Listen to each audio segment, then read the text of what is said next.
জঞ্জাল মুক্ত করুন। আপনারা আমাকে একটা সপ্তাহ টাইম দিন, যাদেরকে নিয়ে এই দুর্নীতিটা হয়েছে আগে তাদের ব্যবস্থা করতে দিন, একটা সপ্তাহ টাইম দিন।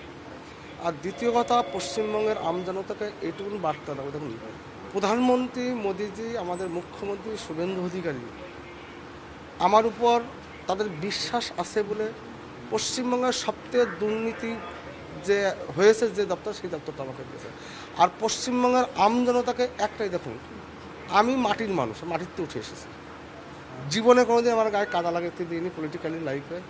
যতদিন এই দপ্তরে থাকবো, পশ্চিমবঙ্গের আমজনতা, খেটে খাওয়া মজদুর, শ্রমিক যারাই আছে, নিম্নবিত্ত, মধ্যবিত্ত, প্রত্যেকেই একটা বার্তা দেবো, রেশনে কোনো দুর্নীতি করতে মেনে নেব না। রেশনের যে কোয়ালিটি আপনারা পেয়েছেন, আগামী হয়তো মে মাসটা আমার সমস্যা হবে, আপনারা জুন মাস থেকে উৎকৃষ্ট মানের খাদ্যদ্রব্য পাবেন। যে কাটমানি এখনও যাচ্ছে, সে কাটমানি পুরো সম্পূর্ণ রূপে এই ব্যবস্থা থেকে বন্ধ করবে। অসুবিধা এক হাতে তালি বাজে না, একা মন্ত্রী তিনি শুধু ফাইল সই করেন, তার একার দুর্নীতি এটা নয়। আমি যেটা একটু আগে কি বলা আপনার, এটা প্রাতিষ্ঠানিক দুর্নীতি হয়েছে।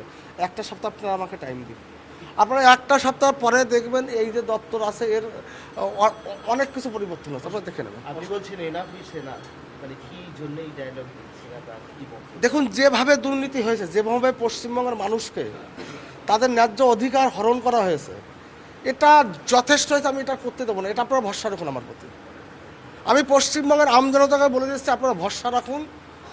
আপনাদের, আমি দেখুন খুব মাটির মানুষ, মাটিতে উঠে এসেছি, আমার পলিটিক্সের চাওয়া পাওয়ার কিছু নেই, কোনো দুর্নীতি আমি করতে দেবো না খাদ্য দপ্তরে, এইটুকু আমি বলে দেবো। কি কার্ড ডিস্ট্রিবিউট হবে, মানে সেই সময়কার যে বিপিএল এপিএল এই সমস্ত দেখুন এটা এই সিস্টেমটা কি সিস্টেম আছে আমি এখনো বলতে পারবো না, একটু টাইম আমাকে দিতে হবে, জানতে হবে, বুঝতে হবে। এসআইআরে বাদ যাওয়া এরকম লক্ষ লক্ষ নাম, তাদের হাতে অত্যাধুনিক ডিজিটাল রেশন কার্ড, সেটাও পর্যন্ত উঠে এসছে। এটা উঠে এসছে স্থানীয় স্তরে, তৃণমূলের দাদা নেতা এদেরকে ধরে। আমি আপনাদেরকে বলেছি, যারা ভারতবর্ষের নাগরিক নয় তারা সরকারি কোনো সুযোগ সুবিধা পাবে না, কোনো সুযোগ সুবিধা পাবে না। এবং যারা বিশেষ করে অ্যাডজুডিকেশনে আছেন, যারা সিএ অ্যাপ্লিকেশান করেছেন, যারা উদ্বাস্তু মতো সম্প্রদায়ের মানুষ, তাদেরকে একটাই বার্তা দিয়ে দেবো, দেখুন যারা এখনও সিএ অ্যাপ্লিকেশান করেননি, আপনারা সিএতে অ্যাপ্লিকেশান করুন, আপনারা কোনো সরকারি সুযোগ সুবিধা থেকে আপনারা বঞ্চিত হবেন না। যারা ভুল বুঝিয়েছে এতদিন, সেখান থেকে বেরিয়ে আসুন, নতুবা কিন্তু সরকারি যত সুযোগ সুবিধা আছে তারা কিন্তু সেখান থেকে বঞ্চিত হবেন। আপনারা ইমিডিয়েট সিএতে অ্যাপ্লিকেশান করুন। অসুবিধাতে গতকালও দেখা গেল সুজিত বসু তিনি গ্রেফতার হয়ে গেলেন, কি বলবেন? আরও হবে, ধৈর্য ধরুন না, দেখতে থাকুন না। দেখুন আমরা বলছি, দেখুন আমি একটা বক্তব্য আমি আমার দপ্তর থেকে বলে রাখি, না খাউঙ্গা না কিছু খানে দুঙ্গা। মোদিজির যে বক্তব্য শোনো, আমি এখানে বলেছি পশ্চিমবঙ্গে এই ডিপার্টমেন্টে, যে দুটো ডিপার্টমেন্টে আমাকে দায়িত্ব দেওয়া হয়েছে, খাদ্য এবং সমবায়, দুটো ডিপার্টমেন্টে কোনো দুর্নীতি আমার সময়কালে আমি করতে দেবো না, এটা আমি কমিটমেন্ট করে গেলাম।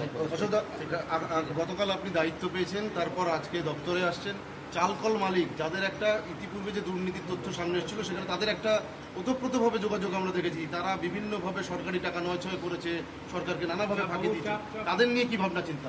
আমি তো পরিষ্কার বলে দিয়েছি, দেখুন চালকল মালিক তার চালকল লাইসেন্স সাসপেন্ড হবে, যে হোলসেলার তার লাইসেন্স সাসপেন্ড হবে, যদি কোনো রেশন ডিলার এর সঙ্গে যুক্ত থাকে তাদের লাইসেন্স সাসপেন্ড হবে, এবং আধিকারিকরা যুক্ত যারা প্রাতিষ্ঠানিক দুর্নীতি হয়েছে, আপনারা আমাকে এক সপ্তাহ টাইম দিন, আপনারা আমাকে একটা সপ্তাহ টাইম দিন, দেখেন আমি কি করি, দেখে নিন, আপনারা বুঝতে পারবেন তাহলে আমার মোটিভটা, আমার চলাফেরা আপনারা অনুভব করতে পারবেন। মানে প্রাক্তন খাদ্যমন্ত্রী যিনি জেলে গিয়ে আমি যেটা যাদের নিয়ে দুর্নীতিটা হয়েছে, দেখুন রাজনৈতিক নেতারা তো দুর্নীতি করেছে, তাদেরকে যারা দুর্নীতি করতে সাহায্য করেছে তাদেরকে ছেড়ে দেবো আমি?